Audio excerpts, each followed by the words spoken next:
Welcome to the Troll Patrol live. It's a freaking Friday. And you know what that means. We start the show off the way we do every night.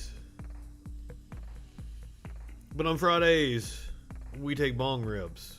It's also a holiday. Sparkles texted me this morning and said, Happy 9/11.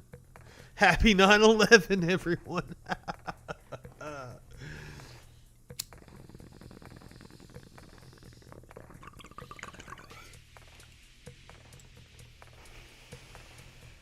So, of course, we start the show off with Reaver and a rant, and today's rant is the fact that my generation treats 9/11 completely differently than older generations.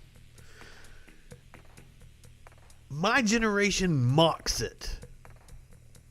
The amount of mockery has just increased over the years. Today was just an onslaught of funny memes day to millennials. We become cynical because of the world.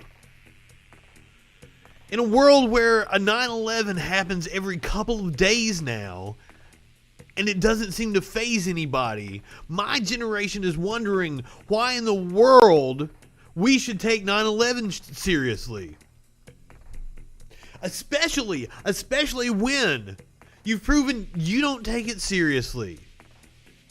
The people that were responsible, that were criminally negligent on that day, the Bush administration knew that bin Laden was determined to attack inside the United States, got a briefing in August saying such. They knew he was going to attack, and they did not act. They did not protect us. They did not take it seriously. Hell, they fucking blamed the 2000 election and their fuckery there for them not being prepared when they came into office. It's fucking bullshit. You didn't take it seriously because you didn't prosecute the Bush administration for their crimes, their criminal negligence on 9/11. You didn't take it seriously when you let them send the military to Iraq and Afghanistan for pointless wars that we're still in to this day. So my generation looks at 9/11 completely differently.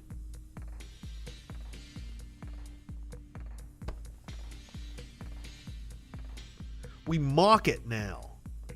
The cynicism that exists inside this culture. It's your fucking fault, too. The fucking baby boomer generation.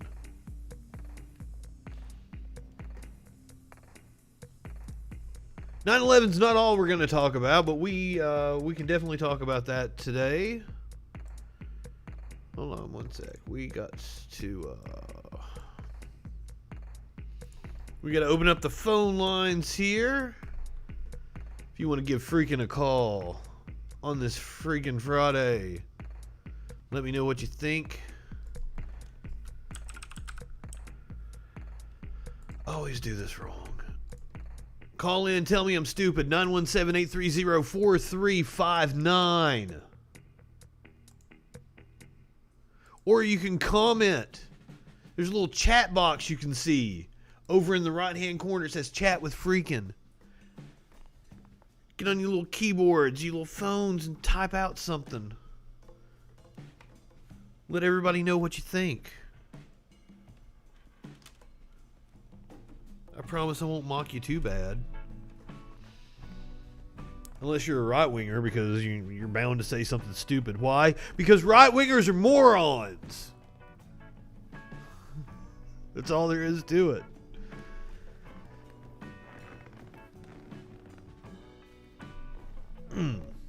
I've got to get comfortable here. Alright, so last night on the show, I brought up the fact that I thought that Trump had already tried to discredit Bob Woodward for writing a book early on in the Trump administration. And it turns out I was correct about this. There was indeed a book. It was called Fear, Trump in the White House. that Bob Woodward released in 2018.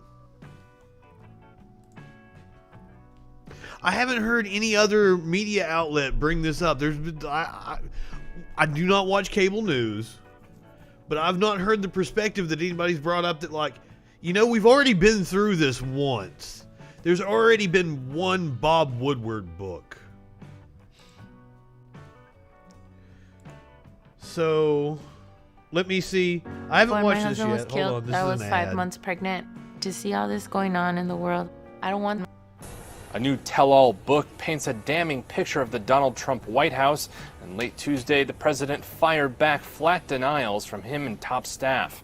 He says the book's quotes from Defense Secretary Jim Mattis and his chief of staff, John Kelly, were made-up frauds, a con on the public. The book, called Fear, Trump in the White House, is the latest bombshell account of working with the president. It comes from Watergate journalist Bob Woodward, who says aides regularly ignored Trump's orders, talked behind his back, and blocked his access to documents. It draws on anonymous accounts from administration insiders. Late Tuesday, Trump tweeted, quote, "Woodward is a dim operative. Notice timing."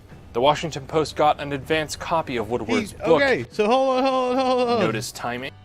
He's a dim operative. Notice timing. Are you guys, like, I can play you the audio. We played it last night. Trump on the fucking phone with Bob Woodward in 2020. This happened just a couple of years ago. And I can play you Trump on the phone with Bob Woodward, a man he's calling a Democratic operative. He's just talking to him like it's fucking nothing, like they're old fucking friends. Someone explain this to me. Is this theater? And Bob Woodward sat on this audio. And then Trump comes out and Trump's like, well, why'd he sit on the audio if it's so dangerous?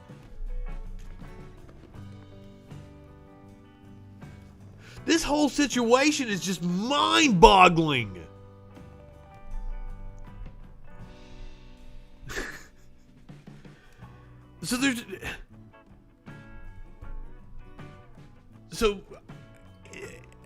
They're playing off each other. They're friends.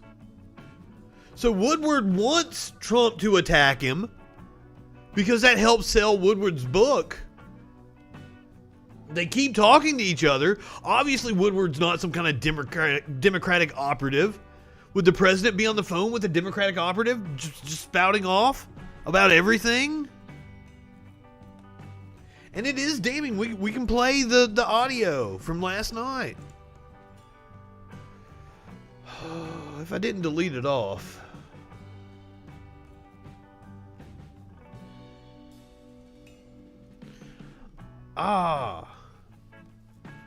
I'm sad I did that. Because it also had the audio of Joe Biden calling Donald Trump criminal. And it absolutely is. But then this goes back to 9/11. So Joe Biden has come out and called the actions of the Trump administration criminal. Well, what are you going to do about it? When you take office, if you win, if you win, that is a big fucking if. What are you going to do about it? Joe Biden has called Donald Trump's actions criminal, and they are. They are. Mass murder. We're seeing a genocide on a scale. I can't believe it. I can't believe we're sending kids back to school right now. Just mass murder is what we're doing to this country. But what's Joe Biden going to do about it?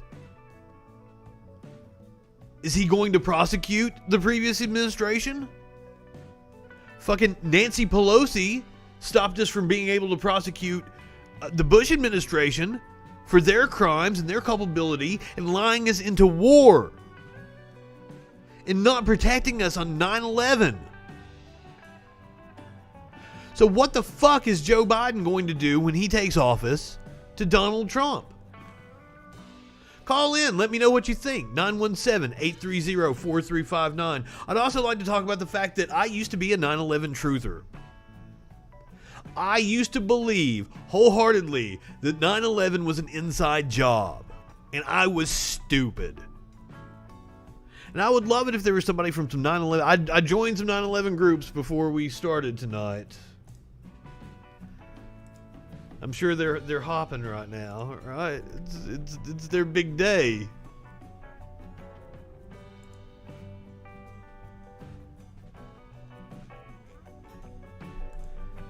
Yeah, let's see if we can get one to call in. This would be fun.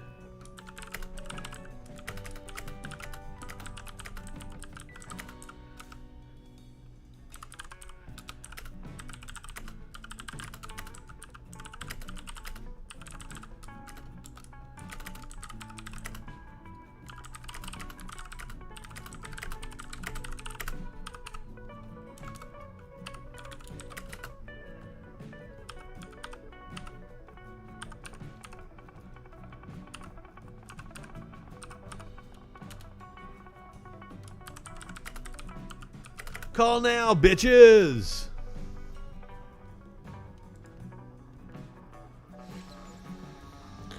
Pending approval by moderator. Aw, shit. Let's see if I can find a comment section I can go to. I'm sorry, new Facebook kind of fucked it up to where you guys can't see as well. When I'm in a group, just a normal news feed works. See if we'll come across some.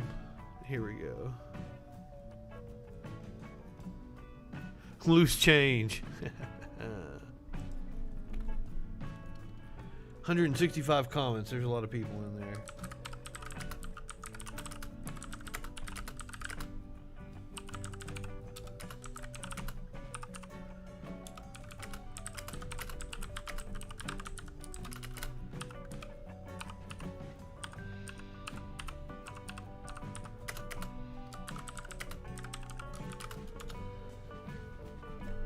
If anybody's out there listening, you want to call in and argue with me, 917-830-4359.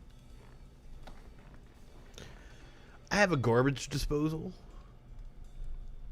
and I forget to put the little plug in it, so therefore I have gnats. And there's a gnat like right here in front of my screen, and it is aggravating the shit out of me. So if you see me slap the fuck out of my computer screen, that's what's going on.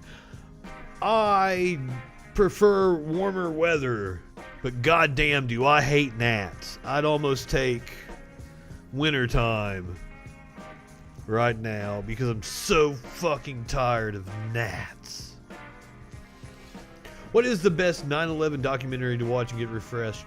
You know what? I was a big fan when I was a 9/11 truther of watching Zeitgeist, the Zeitgeist series. I think there's 3 movies in total.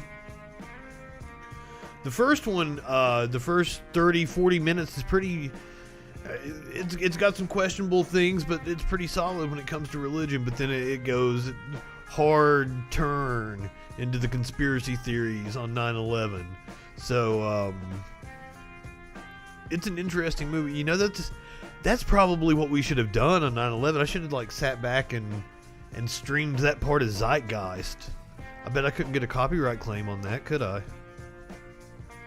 That'd be fun. That might be what we do next 9/11. I've got several cool streams planned coming up, so be sure to follow the social media. You can see it right down there in the bottom right-hand part of your screen. We do politics and poker every Tuesday and Thursday night. Went really well last night until one of the participants got a little too drunk and for some reason made a sexual comment about one of the other people. Before that, we were having an interesting discussion about nuking Mars. I'm not a big space junkie, as you guys, if you listened to the show yesterday. A lot of people want to argue with me about Elon Musk because I can tell a moron when I see one, and Elon Musk is a moron. And people want to be like, "Oh no, well he helped start this," and I'm like, I'm just saying he's a moron. You want to talk about what SpaceX has accomplished? Okay, sure. I'm just telling you that Elon Musk is a moron. Elon Musk hasn't done anything of any note anywhere. Fucking moron. Just want to make that clear. But I'd never heard of this idea of nuking Mars to terraform it. And just as soon as I heard of the concept of nuking Mars, I got excited. I was like, fuck yeah, let's nuke Mars. Let's find out what happens when you nuke fucking, like, let's send all our nukes to Mars. Fuck yeah. See if we can knock it out of orbit. Fuck. It's just like the man in me, the testosterone, is like, yes, fucking nuke Mars, let's do it. And my body, he got really offended. He's like, you don't understand what you're saying. I'm like, well, what's the downside of nuking Mars? I don't know. Is there one? I can't think. Like, we've dropped nukes on our own planet. So, I don't know. But it'd be fun to fucking nuke Mars and find out.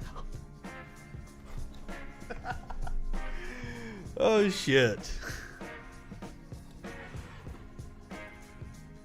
It's a casual Friday, by the way. I might even go short. I'm ready to just piss off and not do anything for a little while.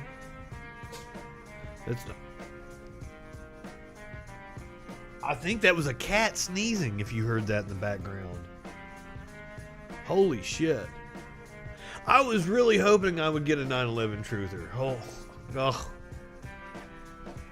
Oh yeah, but back to being a truther. I remember one Christmas time. Like, I'm sitting there with the family and I'm trying to convince them, like, this is probably 2003, 2004, 2005, something like that. And I'm trying to, like, convince them all that, you know, it was a controlled demolition. It's like, my dad's a blaster. I'm like, tell him, old man, buildings don't fall at free fall speed. Blah, blah, blah, blah, blah. He's like, all right, he's all right.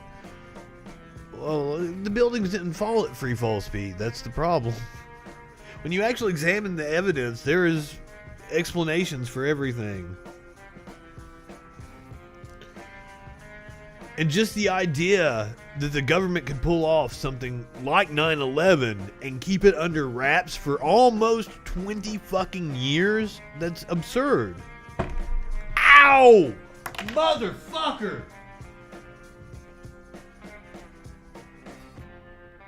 Sorry.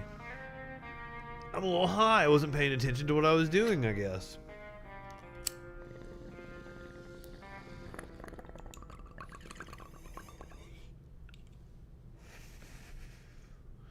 But I was a 9/11 truther for many, many years. Up to the point where, like, there are memories of mine that pop up on Facebook. I could probably go back right now and look at my memories on Facebook. And see, like, no plane hit this building about World Trade Center 7. Shit like that. I mean, as recent as 2010, 2011, 2012, maybe even. It took a long time to get out of that conditioning. And it was one of the things that we kind of brushed on it with Dave the other night, producer Dave from Echoplex Media. Smart people, they're the hardest when they get convinced of a conspiracy. It's harder to talk them out of it because they've actually used some sort of twisted logic to get themselves to believe in a conspiracy. And they're able to convince themselves of it because they, especially when they want to believe, especially like me when I was a young punk ass kid, very anti-authority, very anti-government. In the early days of the internet as well, that's another thing. In the early 2000s, and very angry. A lot of people said I had a chip on my shoulder. A lot of people still say I have a chip on my shoulder. I think I'm pretty jovial. But I will admit I don't come across well on the internet. People are like, "Why are you so mean to me?" I'm like, I'm not being mean. I'm just kind of being just straightforward. They don't know I'm like sitting over here giggling and shit.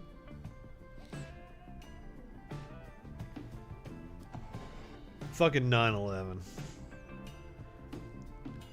It dominated so much of our lives for so long. And here we are. A 9/11's worth of people die every couple of days. And like it's nothing. It's nothing. People are going out to dinner and fucking going to the movies and shit.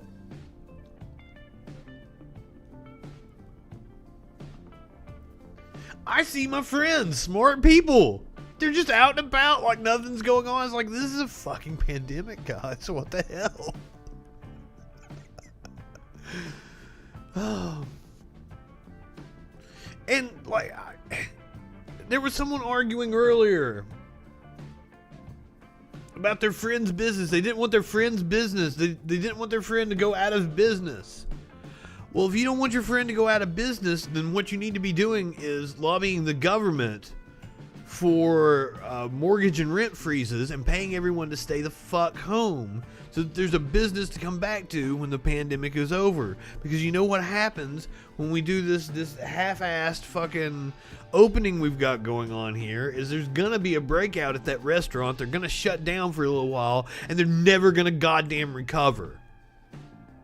And that's not the only thing. The ripple effect that happens from there is like, probably if we're talking about a restaurant, that's what I was arguing with somebody over.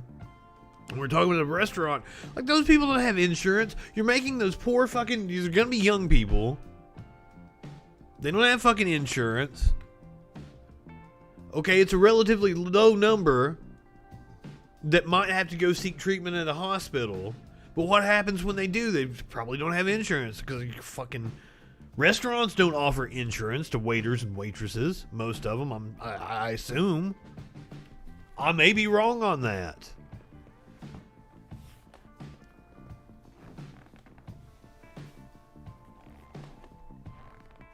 Which t-shirt? The t-shirt I'm wearing or the right-wingers are morons that you can get from the show? The t-shirt I'm wearing says, ask me about my cats.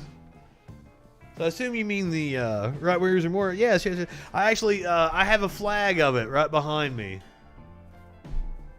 It's a custom design. I appreciate the love, man. Or lady.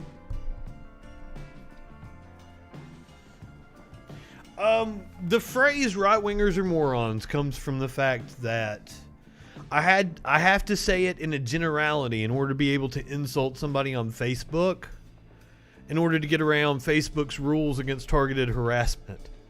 So I used to just call people dumb fucks all the time. But now I have to say it in a way that doesn't violate Facebook's stupid ass rules. And that's what we landed on. Sometimes I say it's a shame Facebook doesn't let me call people dumb fucks anymore, because really it is. What I think is the problem with this country is too many people have been told that their opinion matters. It doesn't. And not enough people have been told that they're fucking idiots. So I'm doing my part to try to let people know that they're fucking idiots. If you think I'm wrong, that shirt is very triggering to right-wingers.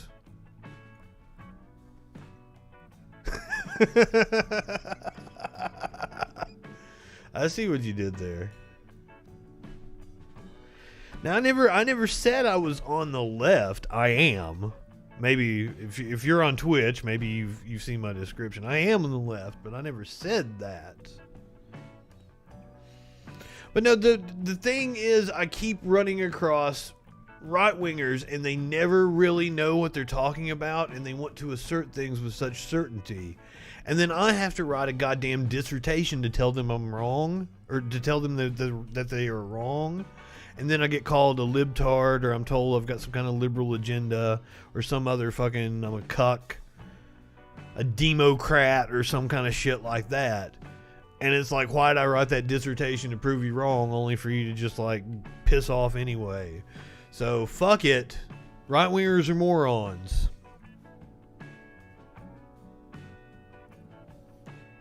They don't even believe in science.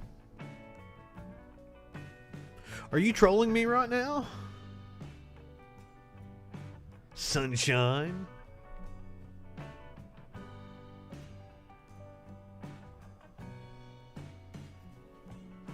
Why don't you call in and talk to me? 917-830-4359.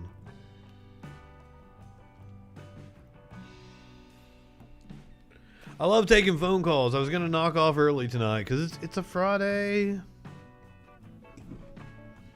I've got shit to do and I'm going to do it high as fuck.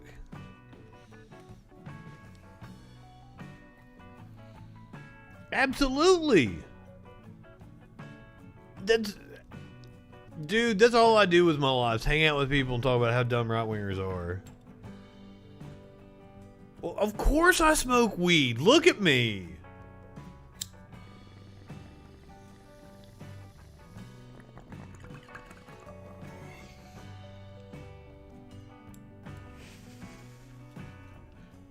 Could I get any more stereotypical?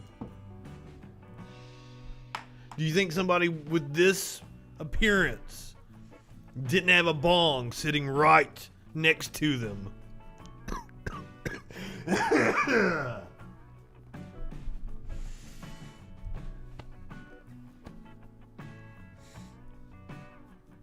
Let me see what else I had planned.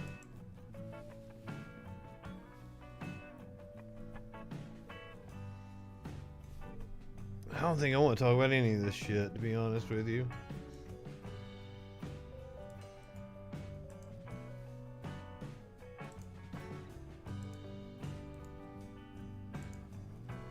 Actually, this one's a good one. Let's cover this story right here.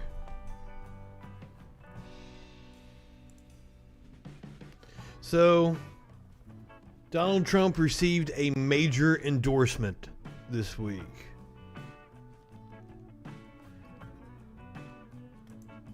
Oh, wrong one. Aha. Osama bin Laden's niece has endorsed Donald Trump for president.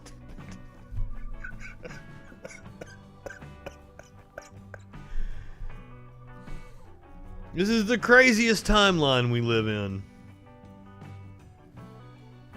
And you want to talk, like, we were discussing about how right-wingers are morons. A lot of them have been posting this story in a positive way, that they think it's that she would know terrorism, so therefore well, of course we should listen to Osama bin Laden's niece.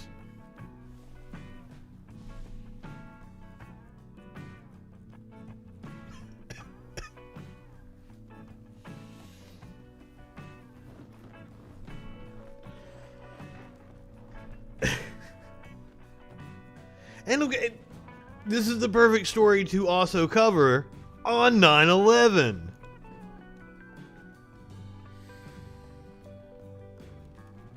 I actually did a special on the radio. I thought about pulling out some clips from it too and playing like a blast from 15 years ago. So I was on, I was doing news for a set of radio stations.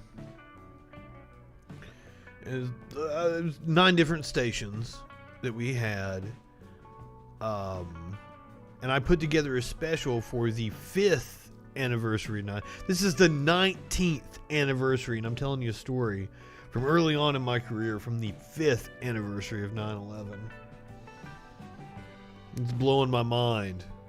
By the way, I thought I was having a heart attack during last night's show. I thought I was going to have to end early because, like, I was going to, like, fucking fall on the floor over here. I think it was just gas, but who knows? My arm had went numb, but it was my right arm, so I was like, I don't think it's a heart attack. I don't know what brought that on.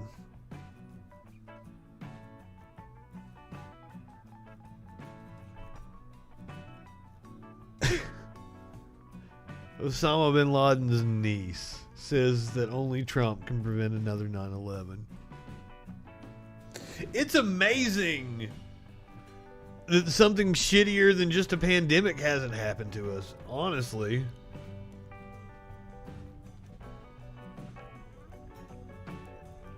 But then again, Trump's a goddamn madman, so who knows how the fuck he would react. Why would a country want to kick that hornet's nest?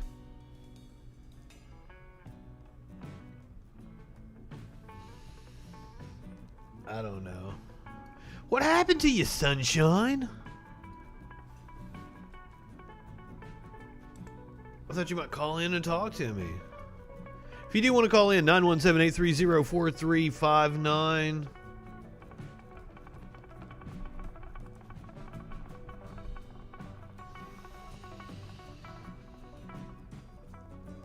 I might be tapped out. It's been a rough week.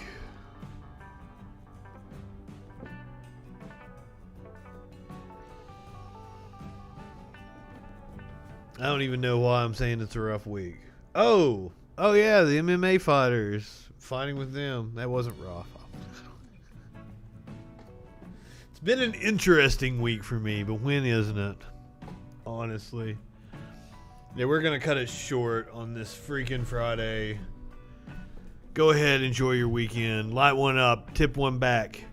It's alright to have a little fun before you hit the sack.